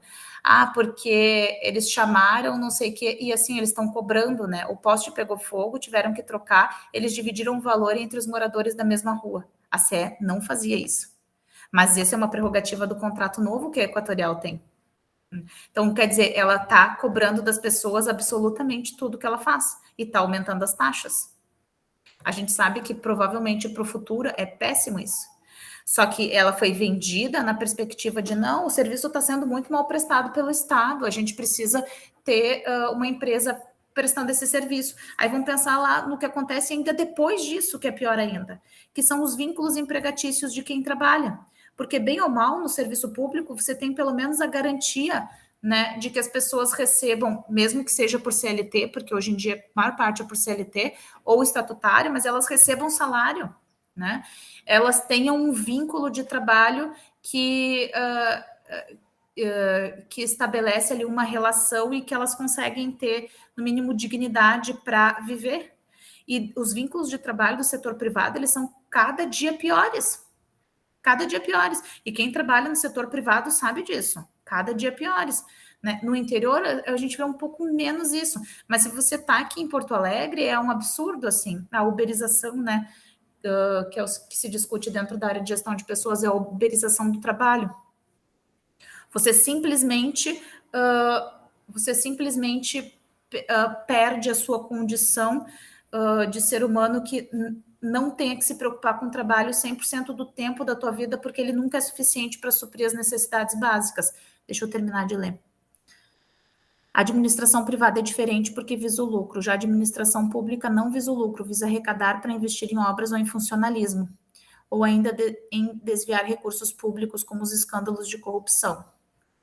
Existem também corrupção no setor privado, mas é difícil ser algo tão vultuoso. Ah, você acha difícil? Quanto é que a Americanas desviou agora em janeiro? Alguém prendeu, aliás, o cara da Americanas, que passou por 10 anos construindo, né, fazendo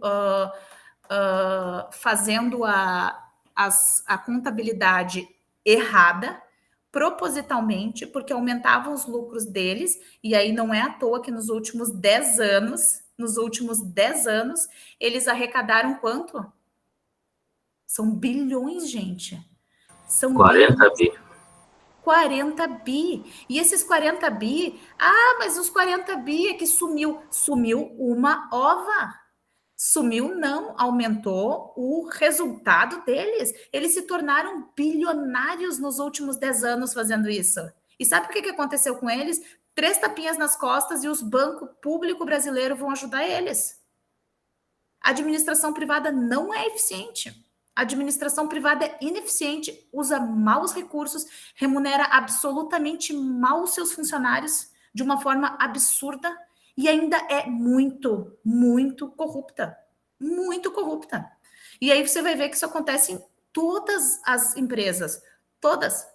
Desde a contratação, que é... Cara, a maior parte das empresas, aí você vai olhar, é o filho, a mãe, a tia, não são as pessoas mais eficientes que estão organizando a empresa. Nem são elas que têm os maiores salários.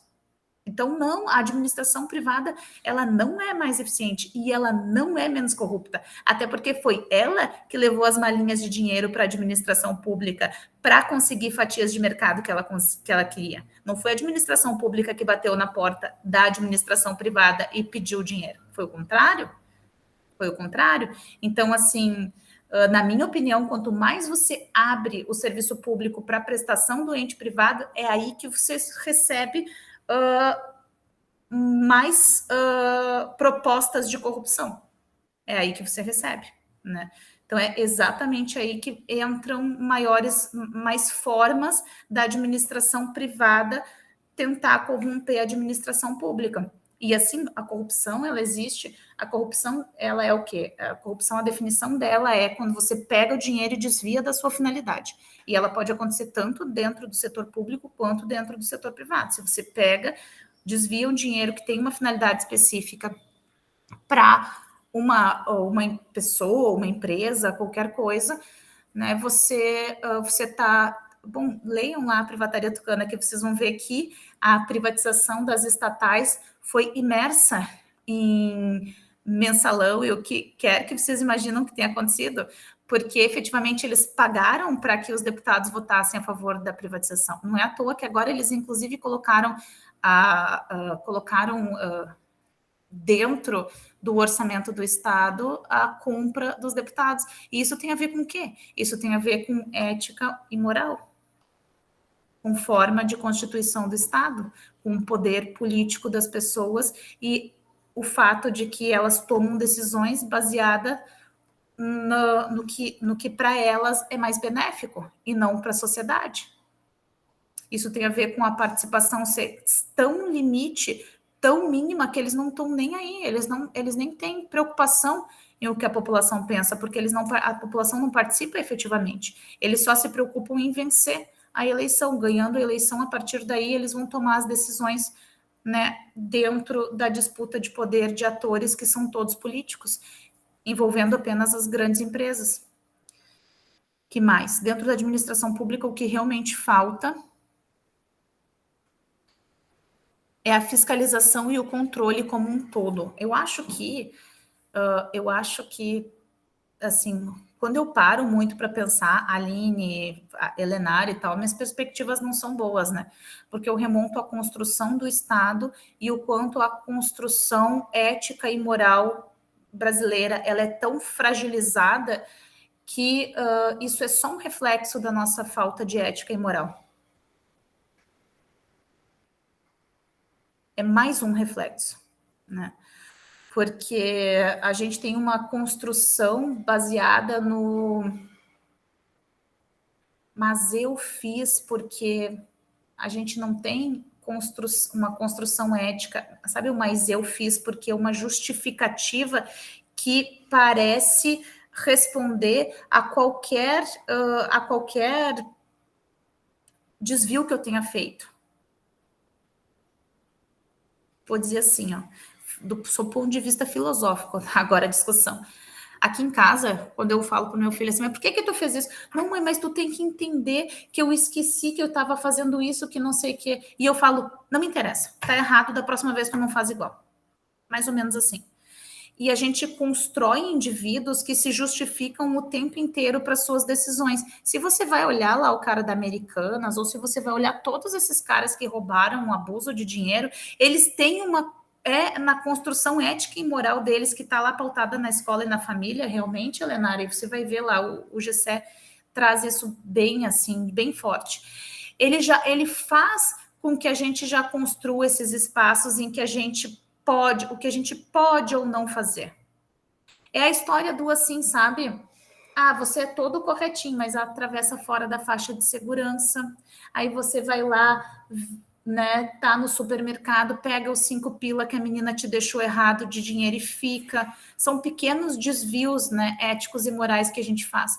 A gente não tem essa tendência a entender como povo, isso é uma crítica para todos nós, o certo e o errado. A gente justifica os limites, né, até onde a construção ética e moral pode. E na política isso exacerba muito, assim, porque todos eles lá no fundo têm ali uma ideia de que isso é melhor. É melhor passar para a gestão privada porque vai ser mais eficiente. Ah, mas eles estão roubando. Não, mas aí a gente faz controle. Ah, mas a gente faz, né? Complexo isso, é bem complexo. Mas se houvesse uma penalidade, os servidores pensariam antes de fazer algo irregular. Na verdade, tem, né? Tem mais penalidade, inclusive, no setor público do que no setor privado. Tanto é que não aconteceu nada com o cara das Americanas, e aí tem um monte de gente que foi demitida e causou um problema gigantesco para ser resolvidos por bancos públicos. E não fez diferença nenhuma, eles não foram punidos por isso, de forma alguma, né? Então, tem penalidade, talvez penalidades mais rígidas, acho que talvez penalidades mais rígidas, mas aí eu pergunto a vocês se vocês veem na atual política brasileira alguma chance de que os nossos legisladores punam a si mesmos. que eles construam normas que vão implicar neles, na família deles e nos contatos políticos deles para penalizá-los pela má administração pública. Eu não vejo. Na atualidade, eu não vejo.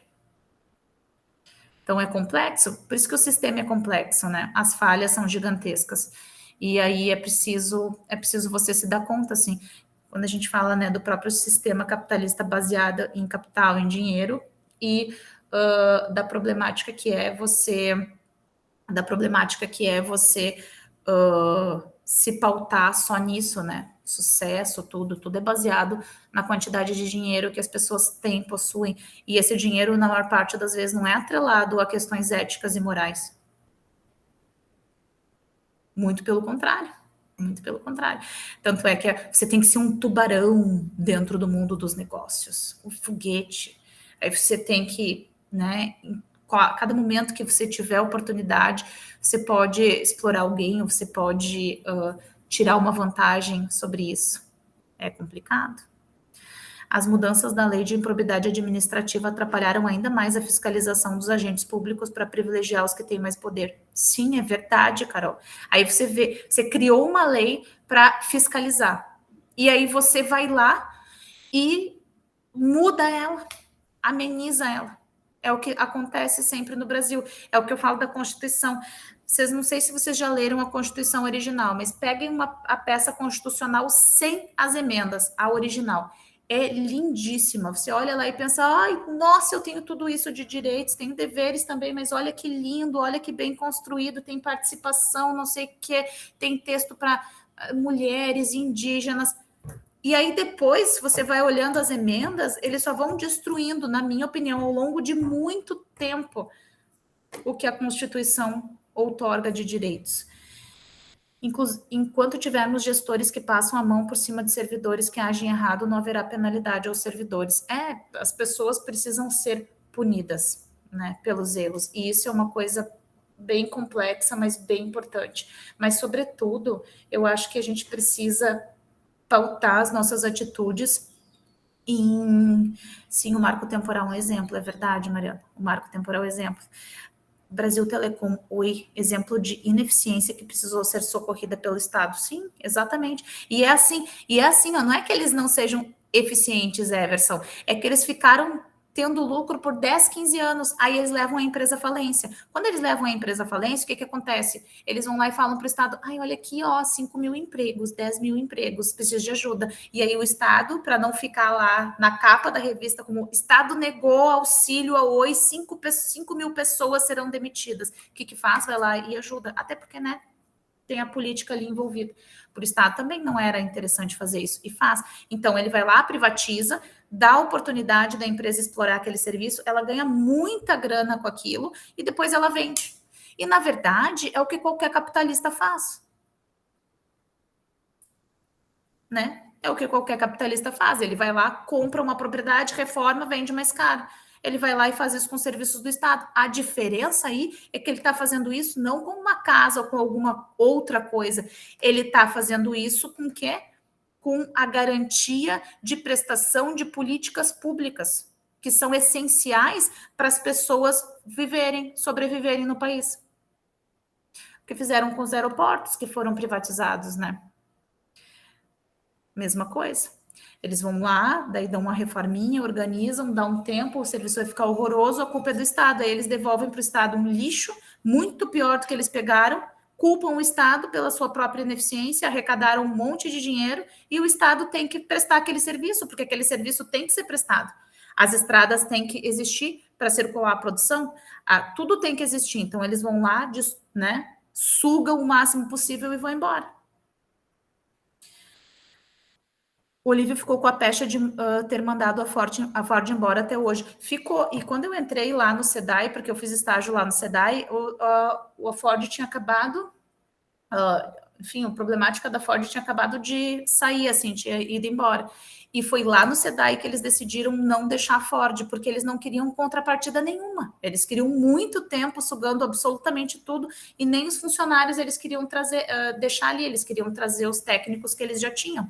Então, os analistas ali analisaram e foram eles que mandaram. Era uma mesa, assim, ó, de uns 3 metros por 2, cheio, repleto de processo da Ford, porque depois que eu entrei, a gente estava arquivando o processo e a gente ficou na nossa época, quando eu trabalhei no SEDAI, agora ele tem um novo nome, né?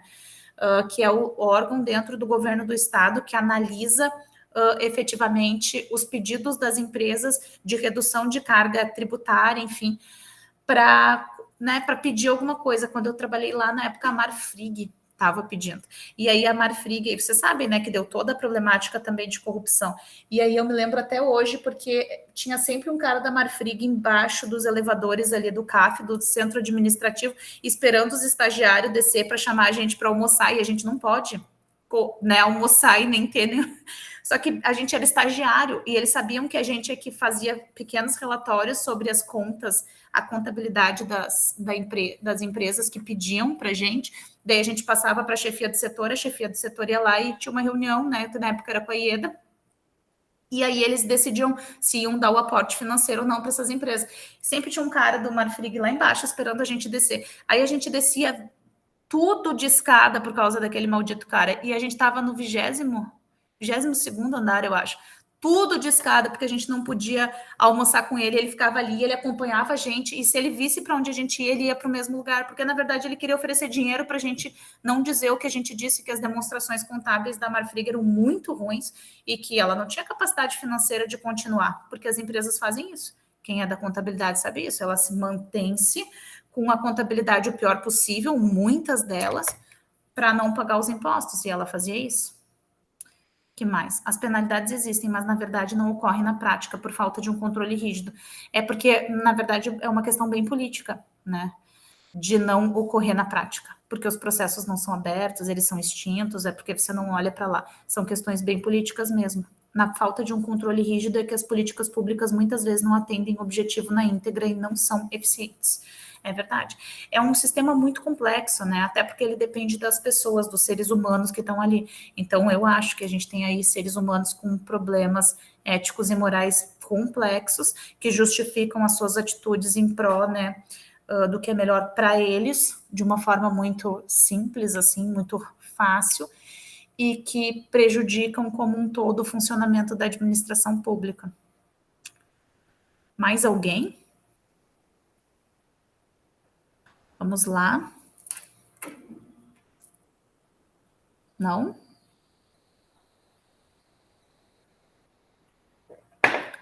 Tá tranquilo, então, para vocês? Um monte de discussões finais relacionadas ao tema, não é? Um monte delas, mas elas são importantes, porque aí a gente faz essa integração, né, de entender que a prestação do serviço público ela só acontece porque há uma geração de uma política pública que fez com que ela existisse. Essa política pública é pautada em uma decisão que é a política do fazer ou do não fazer, e essa política pública é atrelada a uma construção de administração pública que dá as possibilidades de como eu vou fazer ou eu não vou fazer a prestação do serviço público dentro do país.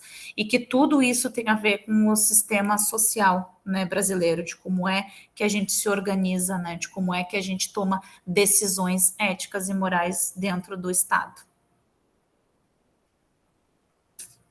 Mais alguém?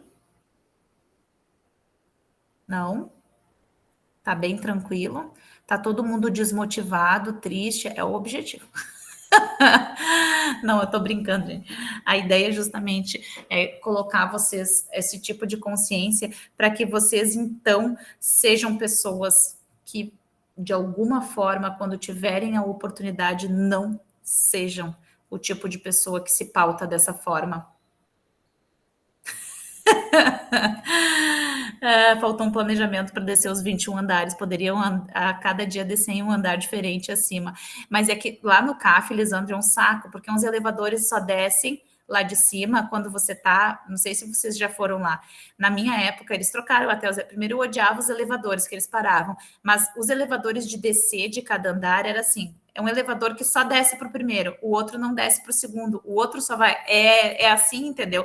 Então era um saco e tinha umas filas enormes. A fila que era mais rápida, digamos assim, era a fila do elevador que descia. E a gente tinha 35 minutos para fazer o almoço, né? O nosso almoço. É a mesma coisa, né, Elisandro? Então aquele elevador é um saco, porque daí é um que desce só para o terceiro andar, é um que desce para não sei aonde. E aí a gente ia de escada, porque era muito mais fácil descer os 21 andares do que tu ficar esperando aquele elevador correto para descer 3 andares acima, entendeu? Percebo que as políticas públicas perderam suas etapas de construção, ficando apenas uma decisão política. Trocaram os elevadores e o sistema tá igual. É a mesma coisa, é bem ruim aquele jeito lá de subir e descer no CAF. Então, ali o Fábio tá dizendo o seguinte: percebo que as políticas públicas perderam suas etapas de construção, ficando apenas uma decisão política.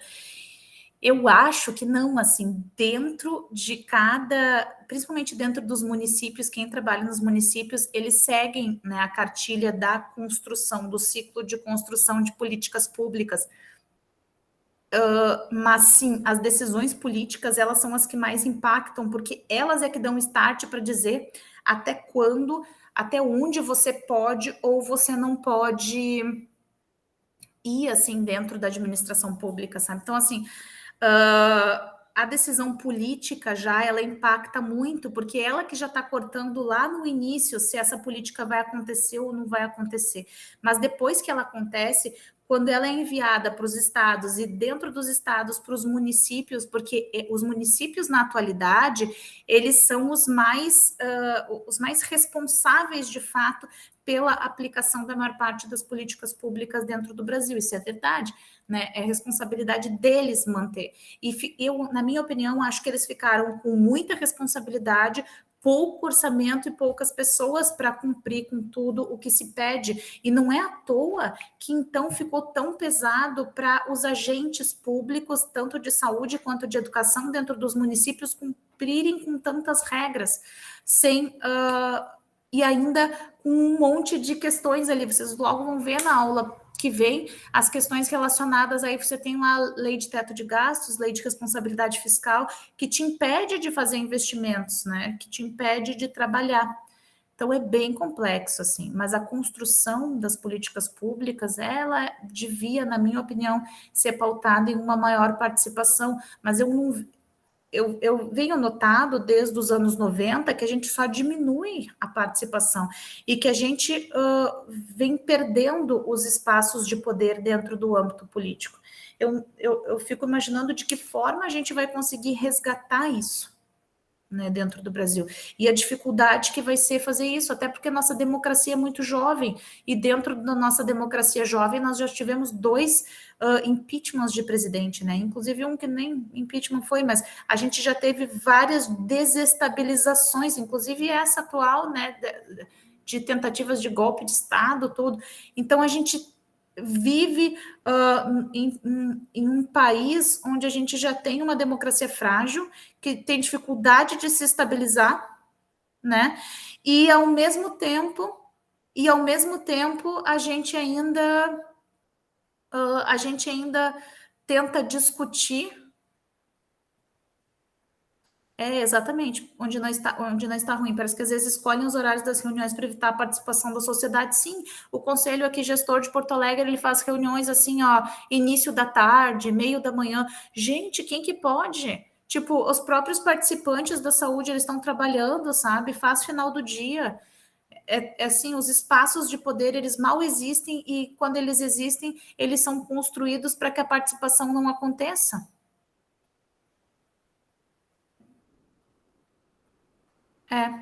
Então os municípios ficam presos aos orçamentos e, mais do que isso, aos tetos desses orçamentos, né?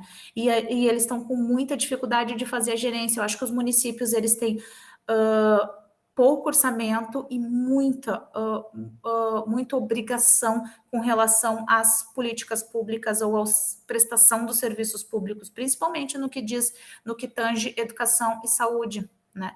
E aí a prestação desses serviços é muito ruim, mas talvez isso seja um projeto de Estado, talvez isso seja justamente para você inserir o terceiro setor dentro da prestação dos serviços de educação, saúde e segurança.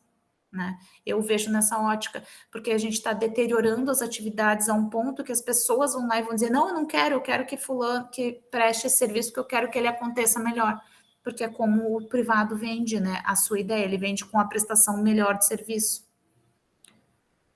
Fazem os processos dos instrumentos apenas por obrigação, é verdade. É bem complexo, né? Quem está nos conselhos gestores sente isso de uma forma muito forte, a falta de participação, ou parece que simplesmente você não está sendo ouvido. Isso mesmo. Então tá, pessoal. Vamos ver, temos uma legislação que atravanca PPPs, muitos entraves, o que fazer para mudar isso? Eu não sei se é muito entrave, sabe, Leonardo? Porque eu olho assim com bastante cuidado para parceria público-privada, assim, muito cuidado, porque também eu acho que é uma forma de você privatizar esse serviço e você delegar, né, de você colocar na mão de terceiros. E aí sempre incorre nessas questões éticas e morais. Elas podem, a Carol disse isso antes, né? Pode funcionar muito bem, mas vai depender do tipo de parceria, de quem é que está fazendo essa parceria, para que está fazendo, né? Qual é o objetivo? E se o objetivo dessa pessoa é realmente o bem comum, o bem social, ou se o objetivo daquele que está promovendo a parceria é embolsar muito dinheiro. Aí esse é o problema. É aí que está o problema. É o problema de construção de Estado. O jeito de levar o projeto, exatamente. É bem complexo. Essas discussões, elas são bem complexas justamente por isso. A gente está falando aí de um monte de parâmetros que dependem muito dos humanos que estão ali decidindo e tomando as decisões, não é? E assim, alguns, a gente tem assim, não dá para dizer que todas as pessoas, né, são corruptas ou têm desvios éticos e morais. Algumas pessoas se pautam nas decisões que são melhores para a população, né, ou pensam lá no bem comum e tal, mas nem todas, né? Nem todas. Então, pessoal, acho que é bem importante assim essas discussões e vocês entenderem a complexidade da administração pública. Acho que o conjunto dessas disciplinas de agora, assim, tem feito isso para vocês, e eu espero que isso também quebre um pouco paradigmas de vocês relacionados à ineficiência da administração pública ou parâmetros relacionados à corrupção ou formas como ela se constrói, até para vocês entenderem que ela é muito permeada pela administração privada e pelos princípios dela na atualidade. Então, mesmo os furos ou as possibilidades que existam de corrupção, eles são feitos, ou eles são originários também dessa abertura desproporcional feita já nos anos 90, que leva a administração privada para dentro da administração pública no Brasil, né? Então, eu acho que isso é bem importante de vocês perceberem, de vocês entenderem, né, como especialistas, então, na área de gestão pública, né, da importância dessa discussão e da importância, assim, principalmente como é que vocês vislumbram um futuro, né, dentro do Brasil, neste paradigma, o tipo de mudança que pode acontecer. Eu acho que quanto maior, minha opinião, mais aumentarem as formas de participação da sociedade dentro já da formulação das políticas públicas, melhor é. Melhor é para o próprio Estado. É a minha opinião, acho que vem daí. Sim, tem que aumentar controle, tudo isso, ok, mas eu acho que tem que aumentar a participação, porque as decisões precisam ser tomadas dirigidas às pessoas que precisam realmente disso, e com a participação dessas pessoas, para elas entenderem também os direitos que elas possuem, né, relacionados a isso. A gente retirou a discussão sobre participação, basicamente a gente retirou ela da pauta popular na atualidade. E isso é muito ruim, porque as pessoas só discutem participação em período de eleição. E a partir daí, é quase como se vocês a gente tivesse os reis temporários, e em algumas cidades realmente durante aquele período, né? E isso é muito errado, né? Como construção, assim, de sociedade, isso é muito errado. É preciso que a gente melhore. Deixa eu ver, eu acho que de minha parte para hoje é isso, né? vários de vocês conversaram comigo sobre o trabalho de vocês, sobre orientações e tal. Eu vou retomá-la no início, porque agora tem todo mundo, que o prazo de vocês é de 1 a 15 de novembro para a banca final. Tá bem? Observem as notas de vocês não podem rodar em nenhuma disciplina, porque senão vocês não vão fazer o TCC, então verifiquem se as notas de vocês estão direitinho, inclusive no sistema. Esses dias a Rafa foi olhar, e aí porque a gente manda as notas, e às vezes a pessoa mesmo que coloca pra gente, põe errado, e aí a Rafa estava rodada na minha disciplina lá do ano passado, e aí a gente arrumou, tá bem? Pode falar, Daniel. Ontem até comentei contigo lá acho que é o Solis que a gente vê as notas, né? O meu realmente não abre, fica em branco. Todo o sistema fica em branco. Eu abri hoje para ver. Tá, tu manda e-mail para Cris, sabe a Cris, ou chama ela. Tá bem, Carol, tranquilo. Eu sei que alguns de vocês já estão sendo orientados, tranquilos, mas observem lá os prazos e o modelo, tá, pessoal? O modelo que está ali dentro do nosso grupinho, e aí acessem o nosso grupinho ali para verificar o modelo, observem os prazos, verifiquem as notas de vocês no Solis, se elas estão lá direitinho. Se vocês não têm acesso, chamem a Cris. Sabe a Cris que está ali no nosso grupo? Chamem ela, né? Avisem no grupo, estou sem acesso ao Solis, mas não hoje, porque hoje ela não consegue fazer nada. Anotem para fazer isso na segunda, tá? Verifiquem as notas de vocês, lembrem que A, B, C vocês passam, D vocês precisam fazer recuperação. Se vocês tiverem D ou E em qualquer um das notas do Solis, vocês precisam procurar os professores para verificar o que foi que aconteceu, né? Que é o caso da Aline ali também. E aí, então, assim, fiquem de olho nisso, tá? E façam logo, tá bem? Façam Professora, logo. Fala, querido. É normal ali, a professora Betina deixou 13 a nota, assim, é normal?